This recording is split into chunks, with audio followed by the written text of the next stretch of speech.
Hello everyone. Previous videos में हमने profitability analysis के कुछ की रेशियोज के बारे में डिस्कस किया था, जैसे ROC, return on capital employed, return on asset, return on equity etcetera. इसके बारे में हमने डिटेल से चर्चा की थी।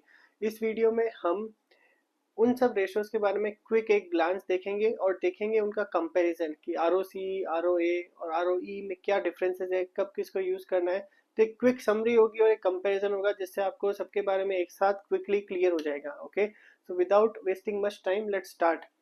तो यहाँ पे मैंने टेबल बना रखी है आरओसी, आरओई और आरओए और आरओई के बारे में, और कुछ पैरामीटर्स लिख रखे हैं जिसके बेसिस पे हम इनको डिस्कस करेंगे और कंपेयर करेंगे, समझने की कोशिश करेंगे कि इनमें क्या डिफरेंसेस है और किस रेशो को कब यूज में लिया जाता है। ओके, तो सबसे पहली चीज है formula. ROC, return on capital employed का फॉर्मूला होता है EBIT upon capital employed. Okay, again इस वीडियो में हम बहुत ही समरी में डिस्कस करेंगे ताकि एक क्विक वीडियो इस क्विक लेंस में आपको क्लियर हो जाए कि इन तीनों में क्या डिफरेंस है।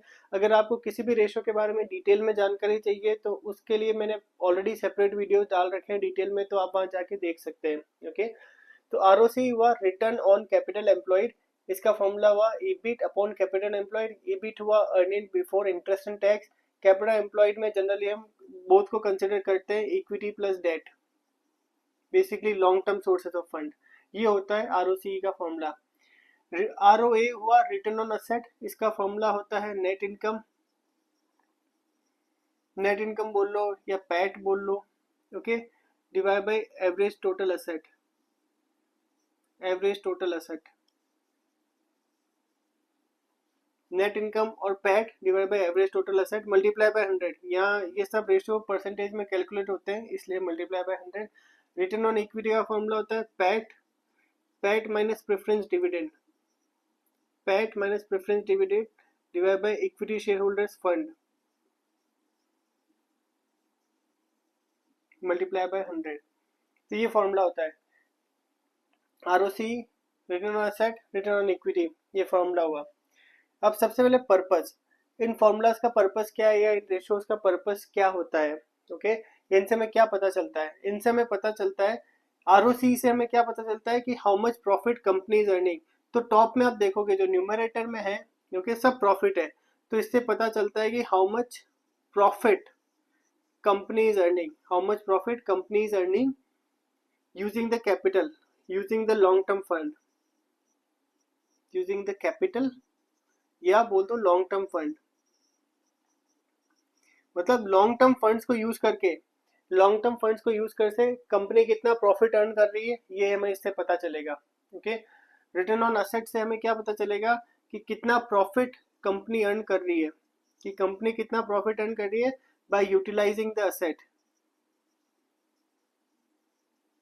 क्योंकि इस फॉर्मूला में क्या है, इस फॉर्मूला में असेट और रिटर्न है, तो कितना प्रॉफिट कंपनी अर्न कर रही है बाय यूटिलाइजिंग द असेट, वो ये मेजर करता है, या इस पर्पस के लिए हम ये फॉर्मूला लगाते हैं। ओके, असेट से हमें कितना प्रॉफिट जनरेट हो रहा है ये पता लगाने के लिए। जबकि आरओई क्या पता लगाता है, आरओई से हमें पता चलता है कि शेयर होल्डर को कितना प्रॉफिट मिल रहा है, profit for share holders, equity share holders, कि कंपनी के लिए, कंपनी अपने शेयर होल्डर्स के लिए कितना प्रॉफिट जनरेट कर रही है, वो आरओई से पता चलता है। ओके, तो कितना प्रॉफिट जनरेट हो रहा है बाय यूटिलाइजिंग द कैपिटल और लॉन्ग टर्म फंड, तो आरओसी। कितना प्रॉफिट जनरेट होता है बाय यूटिलाइजिंग द असेट, तो वो आरओए हुआ। कितना प्रॉफिट जनरेट हो रहा है for equity share holder, that is ROE. Right, अब इसका की यूसेज क्या होता है, इन फॉर्मूलाज का या इन रेशियोज का की यूसेज क्या होता है? तो आरओसी का की यूसेज क्या होता है, उससे पता लगता है कि हमारी जो कैपिटल है वो कितनी इफेक्टिवली यूटिलाइज हो रही है। तो उसका इफेक्टिव यूटिलाइजेशन हो रहा है नहीं हो रहा है ये पता चलता है। आरओसी से हमें पता चलता है कि जो भी हमारे कैपिटल है, capital means long term funds, capital employ मतलब लॉन्ग टर्म फंड्स कितने इफेक्टिवली यूटिलाइज हो रहे हैं, या कंपनी कैपिटल को इफेक्टिवली यूटिलाइज करके प्रॉफिट जनरेट कर पा रही है नहीं कर पा रही है, वो पता चलता है। तो इससे एक तो हमें चीज पता चलता है कि कैपिटल का इफेक्टिव यूटिलाइजेशन हो रहा है नहीं हो रहा है, कैपिटल एफिशिएंसी, और उसके साथ हमें ऑपरेशन एफिशिएंसी भी पता चलती है कि कंपनी अपनी कैपिटल का कितना इफेक्टिवली यूज कर रही है अपने ऑपरेशंस में, क्योंकि ये क्या होता है, ये बेसिकली ऑपरेटिंग प्रॉफिट हुआ, right. EBIT is nothing but more और लेस इट्स ऑपरेटिंग प्रॉफिट। तो इससे पता चलता है कि उसकी ऑपरेशनल एफिशिएंसी कितनी है, कि वो कैपिटल को यूज करके अपने ऑपरेशंस में कितनी एफिशिएंटली यूज कर रही है और उससे प्रॉफिट जनरेट कर रही है। तो कैपिटल का इफेक्टिव यूटिलाइजेशन भी पता चलता है और ऑपरेशनल एफिशिएंसी भी पता चलती है जब आप आरओसी देखते हो और उसको कंपेयर करते हो विद अदर कंपनीज, इंडस्ट्रीज और पीयर्स, राइट। तो ये इसका की यूसेज हुआ। आरओए से हमें ये पता चलता है कि असेट कितनी इफेक्टिवली यूटिलाइज हो रही है। तो असेट का इफेक्टिव यूटिलाइजेशन हो रहा है नहीं हो रहा है, ये पता चलता है। ओके, असेट का इफेक्टिव यूटिलाइजेशन हो पा रहा है नहीं हो पा रहा है, इससे हमें ये पता चलता है। जब हम देखते हैं कि असेट के थ्रू कितना वो प्रॉफिट जनरेट कर रही है, यहाँ पे ये पता चलता है। तो असेट का एफिशिएंसी और उसका इफेक्टिव यूटिलाइजेशन पता चलता है। जबकि आरओई जो होता है, रिटर्न ऑन इक्विटी, वो बेसिकली बताता है सेम चीज, मतलब शेयर होल्डर को प्रॉफिट कितना मिलता है, मतलब वो प्रॉफिटेबिलिटी कैलकुलेट कर रहा है, basically profitability for share holder. Okay, ये बेसिकली इन्वेस्टर्स के लिए काफी यूजफुल होता है। ओके, फिर होता है डेट कंसिडरेशन। क्या इन फॉर्मूला में या क्या इन रेशियोज में हम डेट को कंसिडर करते हैं या नहीं करते। तो आरओसी हमने वैसे ही देखा, क्योंकि यहाँ पे कैपिटल एम्प्लॉयड है। कैपिटल एम्प्लॉयड मतलब long term sources of fund. Long term sources में दोनों इक्विटी और डेट कंसिडर होते हैं, तो इसमें डेट कंसिडर होता है।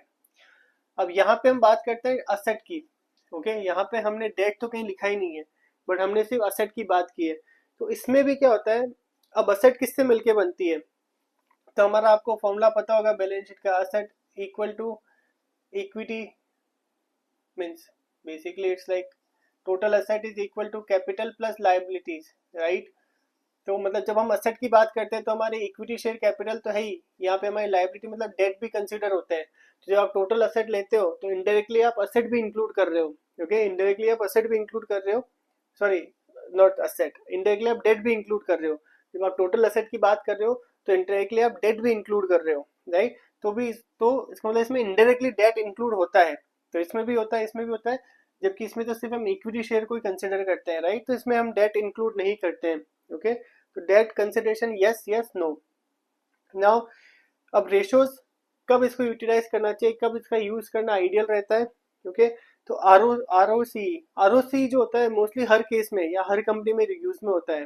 ओके, आरओसी मोस्टली हर कंपनी में यूज में आता है, बट इफेक्टिवली जब आपकी कैपिटल स्ट्रक्चर में डेट भी हो या लॉन्ग टर्म फंड्स में इक्विटी डेट दोनों हो, तब उसका यूज आता है। वैसे तो ये ओवरऑल इन ऑल केसेस या ऑल कंपनी में यूज में आता है, बट जहाँ पे आपका डेट भी होता है साथ में, तो वहां उसका यूसेज थोड़ा ज्यादा हो जाता है, ऐसा समझ सकते हैं।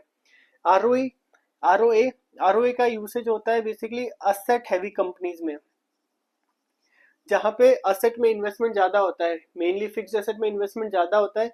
वहां पे आरओए का यूज जो होता है ज्यादा होता है, क्योंकि उनको कंस्टेंटली देखना होता है कि उनके असेट कितनी इफेक्टिवली यूटिलाइज हो रही है, उस पर रिटर्न जनरेट हो पा रहा है नहीं हो पा रहा है। इसलिए असेट हैवी जो कंपनीज होती है वो ये यूज करती है।